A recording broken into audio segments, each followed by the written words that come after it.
بسم اللہ الرحمن الرحیم۔ موچی کی بیٹیاں قسط نمبر 6۔ عائشہ قبرستان جا کر قبروں کے درمیان ایک خالی جگہ پر بیٹھ گئی۔ جیسے ہی رات گہری ہوئی، عائشہ نے خط کھولا اور پڑھنا شروع کیا۔ ابھی عائشہ نے خط پڑھا ہی نہیں تھا کہ اس کے سامنے وہی عجیب شکل والا شخص آ گیا۔ عائشہ ڈر گئی اور بھاگنے کا سوچنے لگی تو وہ شخص غائب ہو گیا۔ کچھ دیر بعد عائشہ نے ہمت کر کے دوبارہ خط پڑھنا شروع کیا تو اب کی بار وہ انسانی سر سامنے آ گیا جو عائشہ نے کوڑے میں پڑا ہوا دیکھا تھا۔ عائشہ نے ارادہ کر لیا تھا اب کچھ بھی ہو جائے وہ بھاگے گی نہیں، تو چند منٹ بعد وہ انسانی سر بھی غائب ہو گیا تھا۔ عائشہ نے سوچ لیا تھا اب کی بار یہ خط پڑھ کر اٹھوں گی۔ عائشہ نے خط کھولا تو اس میں لکھا تھا کہ پڑھنے والے اس خط کو بند کر دے ورنہ مر جائے گا۔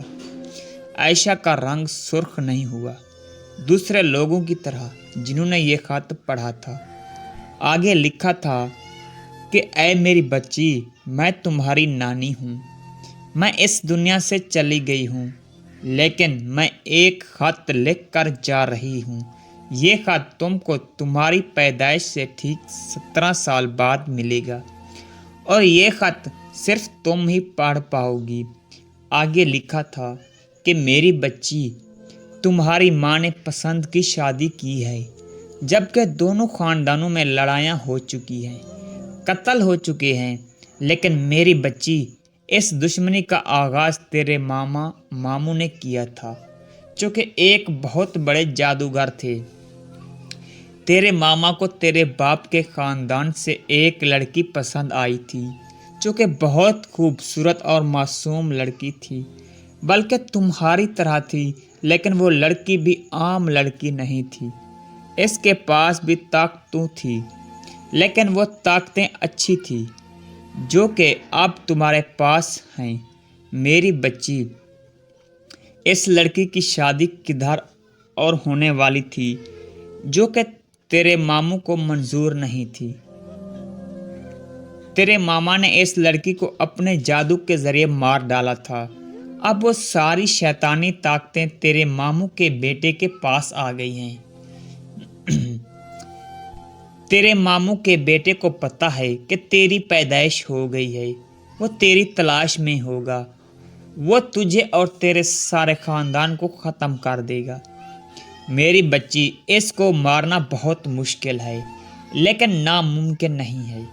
اس لیے تم نے کسی پہاڑ پر جا کر کانٹوں والے ایک درخت کو آگ لگانی ہوگی، لیکن یاد رہے آگ لگا کر فوراً نیچے اترنا ہوگا، ورنہ تم بھی مر جاؤ گی۔ لیکن وہ درخت جادوگر کی جان ہے، اس کو آگ لگانا بہت مشکل ہوگا، اس لیے تم کو بہت ہمت کی ضرورت ہوگی تاکہ تم راستے میں آنے والی ہر مشکل کو آسانی سے حل کر لو۔ میری بچی، دعا ہے کہ تم اس جادوگر کو ختم کر دو اور اس برسوں پرانی دشمنی کو ختم کر دو۔ یہ خط پڑھنے کے بعد اس میں سے ایک روشنی نکلے گی اور آس پاس کے درختوں کو آگ لگ جائے گی۔ تم ان درختوں پر کسی پاک جگہ کا پانی ڈال دینا۔ عائشہ نے سارا خط پڑھ لیا تھا۔ پھر عائشہ نے خط کو بند کیا اور دیکھتی ہے کہ آس پاس قبرستان کے سارے درختوں میں آگ لگ گئی۔ عائشہ نے وہ مسجد والا پانی کی بوتل کھولی اور درختوں پر تھوڑا تھوڑا ڈالنے لگ گئی۔ کچھ دیر بعد وہ آگ ختم ہو گئی اور درخت اسی طرح دوبارہ سبز ہو گئے۔ عائشہ نے سوچا وہ اس خط کو اسی قبرستان میں دفن کر دے گی، لیکن وہ خط غائب ہو گیا تھا۔ عائشہ بہت پریشان ہو گئی کہ وہ خط اچانک کدھر چلا گیا، لیکن سامنے ایک قبر سے ایک لڑکی کی روح نکل کر آئی اور کہا کہ وہ خط میرے پاس ہے، میں اس خط کی حفاظت کر دوں گی۔ عائشہ نے اس سے پوچھا کہ تم کون ہو؟ اس نے ایک لفظ بولا اور قبر میں دوبارہ چلی گئی۔ میری پیاری بچی۔ عائشہ یہ سن کر رو پڑی اور اپنے نانی کی قبر پر دعا کی اور کہا کہ اے میری پیاری نانی، تیرا شکریہ۔ عائشہ جب گھر واپس آئی تو صبح کی اذانیں ہو رہی تھی۔ عائشہ کے انتظار میں حکیم صاحب اور سب گھر والے تھے، سوئے نہیں تھے۔ عائشہ نے کسی سے بات کیے بغیر اندر چلی گئی اور پھر وضو بنا کر نماز پڑھنے لگ گئی۔ اگلی کیس دیکھنے کے لیے ہمارے چینل رفیع ملک کو سبسکرائب کریں۔ کیا عائشہ بچ سکے گی؟